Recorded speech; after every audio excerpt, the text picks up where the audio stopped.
Hello বন্ধুরা, তন্নিস কিচেনে আপনাদেরকে স্বাগত। আজ আমি বানিয়ে দেখাবো মেয়োনিজের একটি সস রেসিপি। এই সসটা কিন্তু আপনার বাচ্চারা খুবই পছন্দ করবে স্ন্যাক্সের সাথে, এবং এই সসটা বানাতে কিন্তু খুবই কম সময় লাগে। এর জন্য আমি নিয়ে নিচ্ছি 4 টেবিল চামচ পরিমাণ মেয়োনিজ। এই মেয়োনিজ সসটা কিন্তু বানাতে মাত্র 1 মিনিট সময় লাগে। এইবার আমি এখানে একে একে নিয়ে নেব 2 টেবিল চামচ পরিমাণ টমেটো সস বা টমেটো কেচাপ।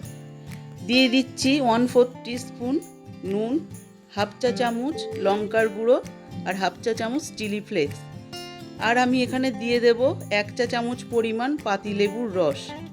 এই সমস্ত উপকরণগুলো দেওয়ার পরে আপনি এই সসটা ভালো করে চামচের সাহায্যে মিশিয়ে নেবেন।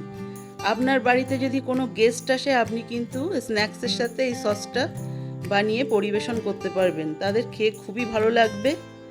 এবং এই সসটা বানিয়ে আপনি ফ্রিজে স্টোর করে রাখতে পারেন 10 থেকে 15 দিন।